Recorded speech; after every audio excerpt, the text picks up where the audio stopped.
Well, joining me now for more on Japan-U.S. relations is Hikaru Yamagishi from Yale University, and she's joining us from New York City. Hikaru, thanks for doing this. The Japanese asked President Trump to come at this time to be the first world leader to meet their brand new emperor. That's quite an honor for him, isn't it? Yes. I think that, thanks for having me, first of all. I think that the Prime Minister's administration has done a really great job trying to understand the president and what makes him click. This whole talk, this visit came about last month, at the end of last month, when the Prime Minister was at the White House. He presented an idea for a visit to greet the new emperor, and according to President Trump, after these talks, he was reluctant at first, and then he asked, well, how much of a big deal is it, this new emperor in Japan, say, compared to the Super Bowl in the U.S.? And apparently, according to the president, the Prime Minister said it's 100 times more of a big deal than the Super Bowl.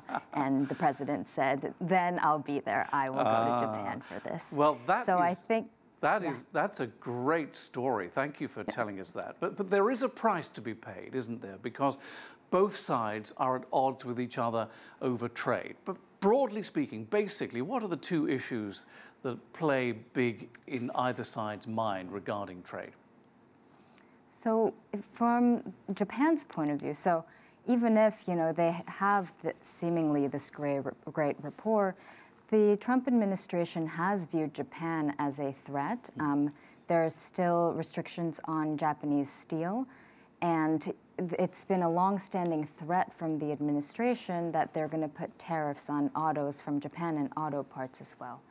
So from the Prime Minister's point of view, this visit is supposed to alleviate these tensions and remind the president that Japan has long been the U.S.'s best friend in the Asian sphere. Okay. And from the president's point of view, the political rhetoric that he's been using for a while with automakers and auto factories, and recently in his mentioning Toyota as an example, which was met with a strong rebuke from the CEO of Toyota, Mr. Toyoda. Right.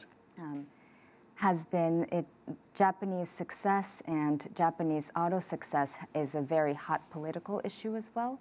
So that's kind of the tension coming from both sides. Okay, and what about the regional issues that we heard about in our report? Could you just fairly briefly sum up the regional issues that are likely to come up? I mean, I'm assuming top of the list will be North Korea, right? DPRK. Exactly. So national security is the big issue here. They actually have a visit to, the president is meeting the families of some of the abducted Japanese citizens, citizens abducted from by North Korea. So this has been a strong, long-standing tension between the U.S., Japan and North Korea. Yeah. And on the other hand, you have the president who has been trying to pursue a relationship with the North Korean leader. And so this, again, is the Prime Minister trying to remind who their friends are in the region and to tread lightly because the tensions run very high, especially given the short-range missiles from North Korea recently. Yes, understood. You made that very clear, but I can't let you go without a quick mention of the fact that the president is going to a sumo wrestling tournament, apparently, and he's going to give an award, which I think has been made in America. Is that right?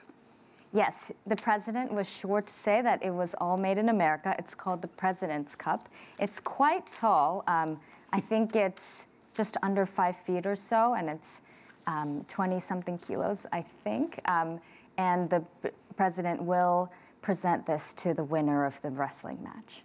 That's wonderful. Hikaru, thanks very much for doing this. We really appreciate it. Very good. Thanks so much. Thank you.